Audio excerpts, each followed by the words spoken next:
वृश्चिक लगन के चार्ट में हम शुक्र की प्लेसमेंट को लगातार विचार कर रहे हैं और ये वीडियो अब आपके अंतिम भाव 12वें भाव के लिए रहेगी। तो आपका वृश्चिक लगन का चार्ट है तो शुक्र 12वें घर में अपने स्वयं के घर में आ जाते हैं जहाँ पर वो आपके सप्तमेश भी हैं। देखिए 12वें घर में शुक्र का आना धन, लग्जरी, ऐशो आराम या जीवन में सभी प्रकार की सुख सुविधाओं के लिए काफ़ी अच्छा रहेगा। लेकिन सप्तमेश होने के कारण शुक्र यहाँ मैरिज या रिलेशनशिप को लेकर काफ़ी ज़्यादा इश्यूज क्रिएट कर सकते हैं। ऐसा शुक्र है तो वो भोग विलास की प्रवृत्ति को बढ़ाता है, सौंदर्य प्रेमी आपको बनाता है, साथ साथ में बहुत ज़्यादा आप में क्रिएटिविटी और टैलेंट भी देगा। 12वां घर इस प्रकार से देखा जाए तो आपका बेडरूम भी है, लेकिन जो भी क्रिएटिव लोग हैं उनके लिए 12वां घर उनका स्टूडियो भी है। इस वजह से आप शुक्र से रिलेटेड अगर कोई भी प्रोफेशन चुनते हैं तो आप यहाँ शुक्र को बहुत ज़्यादा बेहतर तरीके से यूटिलाइज कर सकते हैं। अब फिर यहाँ रोल आ जाता है शुक्र पर अन्य जिन भी प्लैनेट्स का प्रभाव है, क्योंकि वैसे शुक्र एक अत्यंत शुभ ग्रह है और शुभ ग्रह जैसा प्लैनेट अगर 12th हाउस में आएगा तो वहाँ वो प्लैनेट ज़्यादा से ज़्यादा यूज होगा या उस प्लैनेट विशेष के कारकत्व का आप ज़्यादा से ज़्यादा लाभ उठाने की कोशिश करेंगे। ऐसे केस में चाहे स्त्री हो चाहे पुरुष हो, आप खर्चे बहुत ज़्यादा करेंगे। खर्चे बहुत ज़्यादा होने की वजह से कभी कभी आपको इनकम में कुछ उतार चढ़ाव दिखेंगे। हालांकि पैसे की कमी फिर भी आपको नहीं होगी, लेकिन सेविंग की काफ़ी ज़्यादा आपको प्रॉब्लम रहेगी।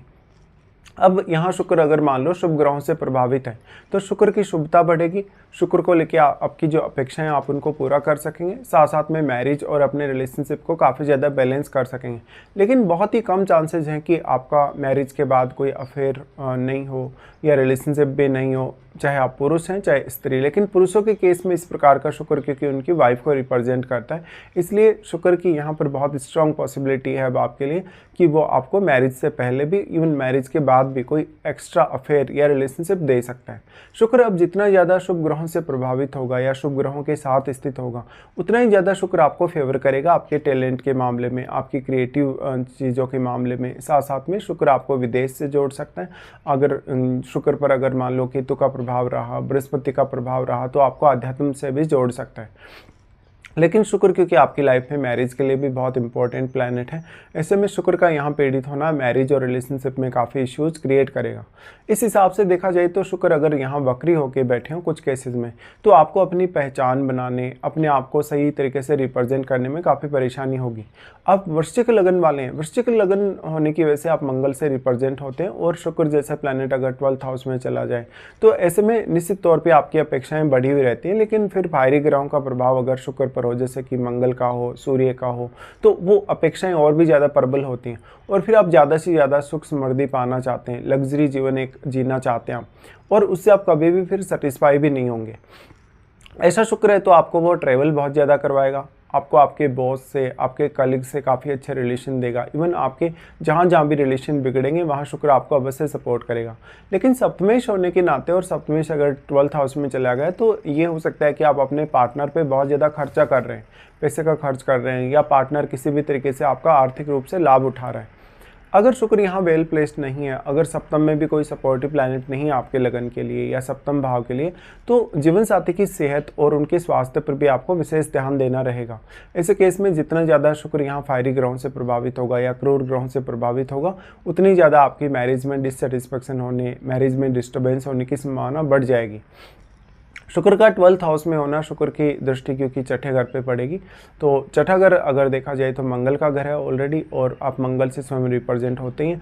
ऐसे में आप अपना बहुत अच्छा प्रभाव छोड़ पाएंगे जहाँ भी आप काम कर रहे हैं, जिस भी वर्क प्लेस पे आप हैं। जैसे अब अपने बॉस पे, अपने कलीग्स पे अपना काफ़ी अच्छा प्रभाव छोड़ेंगे, जिससे वो लोग आपकी जो क्षमता है, आपकी जो क्रिएटिव स्किल्स हैं या आपका जो टैलेंट है उनसे प्रभावित होंगे।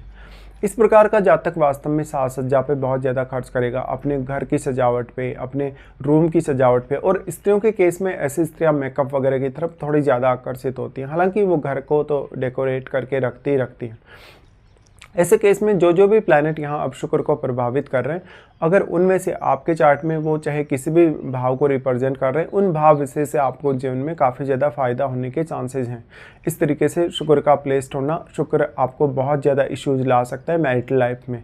तो शुक्र अगर राहु से प्रभावित होता है, केतु से प्रभावित होता है, इवन मंगल से प्रभावित होता है, तो आप एक जिद से मैरिज कर सकते हैं, एक लव अफेयर करके उसके बाद एक लव मैरिज कर सकते हैं, या किसी से बहुत स्ट्रांगली आप मैरिज से पहले भी अटैच्ड रह सकते हैं। ऐसे केस में कभी कभी आपकी छवि प्रभावित होती है, आपकी पर्सनैलिटी प्रभावित होती है। अब शुक्र का यहाँ पर एक्चुअल में मूवमेंट कितना लगन की तरफ है, या क्या शुक्र अगर वक्री है तो फिर वो 11वें घर की तरफ मूवमेंट कर रहे होंगे। ऐसे केस में साथ बैठ रहे जो प्लैनेट हैं शुक्र के, उनका प्रभाव या जिन प्लैनेट की यहाँ शुक्र पर दृष्टि है उनका प्रभाव आपको बहुत मैटर करेगा। शुक्र के वक्री होने के केस में वो 11वें घर की तरफ ही यहाँ से जा रहे हैं, और 11वें घर की तरफ जाने की वजह से वो आपके लिए कुछ स्टेबल इनकम सोर्सेज दिखाते हैं, कुछ अच्छी धन की संभावनाएं दिखाते हैं। बट देखिए, इस प्रकार का शुक्र है तो भले ही आप कितनी ज़्यादा लग्जरी लाइफ जिएंगे, बहुत ज़्यादा ऐशो आराम के साथ जिएंगे, लेकिन फिर भी लाइफ में कितना भी आप प्रोग्रेस कर लें, फिर एक सेटिस्फेक्शन लेवल फिर भी आपका नहीं आएगा। इस हिसाब से शुक्र की महादशा आपके लिए बहुत ज़्यादा इंपॉर्टेंट हो जाती है। शुक्र की महादशा जो जीवन में आपके 20 साल बहुत इंपॉर्टेंट साल आपके कवर करेगी। ऐसे केस में शुक्र की महादशा में आपको हेल्थ के कुछ इश्यूज या बढ़ते हुए खर्चे या बढ़ता हुआ लोन वगैरह, ये सब आपको थोड़ा परेशान कर सकता है। शुक्र की महादशा अब आपको आती कब है, कौन से एज पीरियड में शुक्र की महादशा आपको आती है, ये सबसे इम्पोर्टेंट यहाँ पर रहेगा। तो शुक्र की महादशा जनरली चाहे आप यंग एज में हैं, चाहे अगर आप ओल्ड एज में हैं, तो किसी की भी, चाहे कोई छोटा बच्चा हो, कोई बहुत बड़ा व्यक्ति भी हो, तो 20 की एज से लेकर अगर 50 की एज तक अगर कभी भी ऐसी दशा आती है और अगर कंप्लीट भी हो जाती है 50 की एज से पहले पहले, तो फिर भी आप शुक्र से बहुत ज़्यादा बेटर परिणाम एक्सपेक्ट कर सकते हैं। अब 12th हाउस का शुक्र है। 12th हाउस का शुक्र होने से आप ऐसे स्थानों पे काम कर सकते हैं जहाँ पर आप अपनी इंडिविजुअल परफॉर्मेंस दे रहे हैं, लेकिन वहाँ पर ज़्यादा लोग नहीं हैं आपके आसपास, या जहाँ भी आप अपनी एक्टिंग वगैरह करने की, डांस वगैरह करने की, सिंगिंग वगैरह की तैयारी कर रहे होते हैं, वहाँ पर भी ज़्यादा लोगों का जमावड़ा नहीं होता। इस हिसाब से शुक्र आप में बहुत ज़्यादा हिडन टैलेंट और क्रिएटिविटी डेवलप करेगा, बस आपको अपनी क्रिएटिव स्किल्स को पहचानना जरूरी है। फिर यहाँ शुक्र जो बैठा है वो आपके छठे घर में बैठे प्लैनेट से अवश्य ही प्रभावित होगा। तो छठे घर में बैठा प्लैनेट क्योंकि फायरी साइन में स्थित होगा, तो उस ग्रह का भी इम्पैक्ट शुक्र पर काफ़ी ज़्यादा आएगा। तो अब बढ़ती हुई आपकी अपेक्षाओं को आप कैसे रोकेंगे, कैसे कुछ हद तक कंट्रोल करेंगे, या आप कंट्रोल करेंगे ही नहीं। देखिए, ऐसे में शुक्र से जुड़ी हुई आपकी अपेक्षाएं, उनको अगर आप कंट्रोल नहीं करते तो मैरिज में आपके इश्यूज बढ़ जाते हैं, रिलेशनशिप में काफ़ी ज़्यादा इश्यूज बढ़ जाते हैं। इस तरीके से फिर पार्टनर से जैसा आपको सपोर्ट चाहिए, पार्टनर से आपको जिस हद तक हेल्प चाहिए, वो नहीं मिल पाती कुछ केसेस में। अब इसके लिए सप्तम भाव में बैठे हुए प्लैनेट पे भी अवश्य ही विचार करें, क्योंकि आप जहाँ भी हैं, जहाँ भी आपका जन्म हुआ है, वहाँ से अगर आप छोड़ेंगे, अपना घर छोड़ेंगे, किसी अदर स्टेट में जाके सेटल होंगे, किसी अदर कंट्री में जाके सेटल होंगे, तो आप ज़्यादा बेहतर कर पाएंगे। इस प्रकार का शुक्र है तो जातक इंटरटेनमेंट वगैरह करने पर भी बहुत ज़्यादा ध्यान देता है। साथ ही साथ जातक का जो मूड है, जातक का जो इमोशंस है, वो हमेशा बदलता रहेगा, उसका डिमांड हमेशा बदलता रहेगा। ऐसे केस में जब भी आप मैरिज से पहले अगर ऐसे लोगों के साथ रिलेशनशिप वगैरह में आने, तो काफ़ी सावधानी बरतें। यहाँ पे अब लगन में बैठा है प्लैनेट और आपके सप्तम घर में बैठा है प्लैनेट काफ़ी महत्वपूर्ण हो जाएगा। इसके साथ साथ आपके छठे घर में बैठा है प्लैनेट भी, क्योंकि जो भी प्लैनेट आपके यहाँ पे छठे घर में बैठेगा वो शुक्र पर अपना प्रभाव अवश्य डालेगा। इसी तरीके से लगन में बैठा हुआ प्लैनेट और सप्तम भाव में बैठा हुआ प्लैनेट, दोनों ही प्रकार के प्लैनेट आपके यहाँ पर एक दूसरे को अवश्य प्रभावित करेंगे। इस हिसाब से आपकी पब्लिक छवि, आपके नेम फेम पर काफ़ी ज़्यादा असर पड़ेगा। शुक्र का इस प्रकार का जो प्लेसमेंट है वो कहीं ना कहीं आपको काफ़ी अकेलापन दे सकता है कुछ केसेस में। जैसे अगर यहाँ शनि का प्रभाव हो, केतु का प्रभाव हो, इवन बृहस्पति का प्रभाव हो, तब भी कभी कभी। लेकिन ऐसा शुक्र आप में जो क्रिएटिविटी डेवलप करता है, जिस प्रकार के हिडन टैलेंट आप में डेवलप करता है, वो कोई भी और प्लैनेट यहाँ नहीं कर सकता। ऐसे केस में अगर फायरी ग्रहों का प्रभाव अगर अच्छा है, काफ़ी पॉजिटिव है, तो आपका टैलेंट और बढ़ेगा, आपकी क्रिएटिविटी और बढ़ेगी, और जीवन में जो कुछ आप पाना चाहते हैं, जीवन में जो कुछ आप करना चाहते हैं, उसको आप इजीली कर पाएंगे या पा सकेंगे। इस प्रकार का शुक्र है तो अब आपको ये ध्यान देना होगा, स्त्री और पुरुष के चार्ट के हिसाब से थोड़ा डिफरेंट तरीके से ऐसा शुक्र काम करेगा। क्योंकि स्त्रियों के केस में देखा जाए तो उनकी मैरिज और उनके रिलेशनशिप के दृष्टिकोण से शुक्र काफ़ी स्ट्रॉन्ग या काफ़ी ज़्यादा महत्वपूर्ण हो जाते हैं यहाँ पर। और अगर पुरुषों के केस में देखा जाए तो फिर कहीं ना कहीं जो उनकी वाइफ है वही शुक्र से रिप्रेजेंट होते हैं।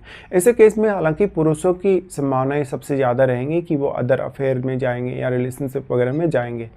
इस हिसाब से एक शुक्र की जो ये वाली प्लेसमेंट है उससे आप बहुत बेहतर लाइफ एक्सपेक्ट कर सकते हो, लाइफ को बहुत अच्छे से एंजॉय कर सकते हो। डिपेंड करता है कि आप अपनी जो अपेक्षाएं हैं उसको किस हद तक कंट्रोल कर लेते हो।